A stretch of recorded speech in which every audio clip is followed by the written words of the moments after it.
Yes, we have another society that is a root in contributing how we handle pain. And this society is post-colonial society.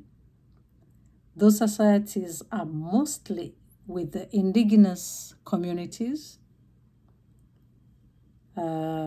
say the Aboriginals and they call Red Indians in America, some parts of America. We have Africans who are in the diaspora, and we have war-torn regions, as you see on the media. But what are the root issues that we want to talk about that come through and give us pain, and sometimes we don't even know how to handle it? The indigenous families, communities, those are said to be the people that were found in those areas. But due to migrations that have happened in the world, they were shifted to other places, and the people who just came in took over everything, and they want them to forget their cultures that they grew up in.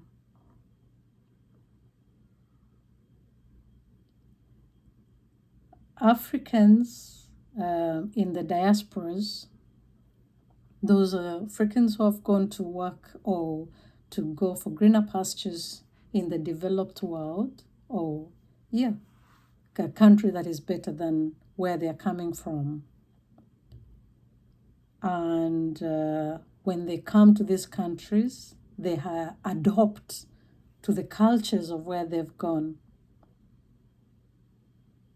And can you imagine what that can bring to a child growing up? War-torn regions, we see children going in hunger, parents being angry because they can't find food to feed their children, or sometimes they have the food, but it is even difficult to access it. So it causes emotional trauma. For example, societies that went through slavery, when they took people from Africa and other regions before it was abolished, we have had genocides. We've had colonizations and the dependence of those nations to those people that colonized them. So there is that generational trauma. For example, where I come from, the national language is English. And there are over 52 languages that can be spoken in different communities of that country. And because English is the main, so what happens to those children that cannot speak English? What happens to those children that have not been able to go to school to be able to access English?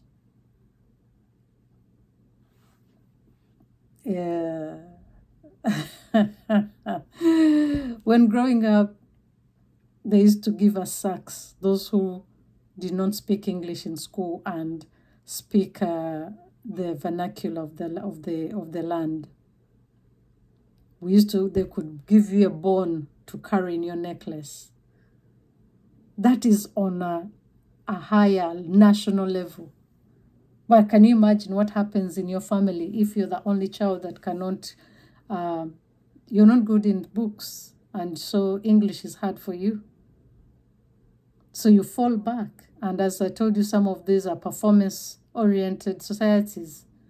what will happen to that child? If a child does not get a chance to go to school because the stepmother decided you will not go to school. So we have economic hardships as a root issue. Poverty, I told you poverty can cause pain. When you cannot have enough, you don't have enough. So even in adulthood, you find yourself that you will never have enough, no matter where you are. There is displacement of especially children that are in war-torn areas. And what does that impact on their lives? As much as we fundraise for food and give them, have we thought about how these children feel and think about the world they were introduced into? There is loss of cultural identity, especially I'll speak about Africans like me who go to Europe and we think that we are Europeans and we leave some of our cultures behind because we think they're primitive. But you don't belong forever. You go to Africa, you don't belong. You are in Europe, you don't belong. So imagine the children we are bringing up in such cultures. They're like Moses. Remember, he was Hebrew Egyptian. He had a confusion with his identity. So the main challenge that we get as children and growing up and even into adult life is trauma.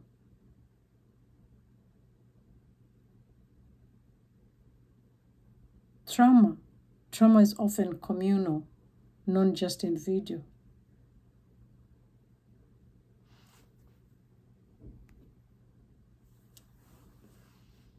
We get trauma. And what will happen if we are traumatized to that level?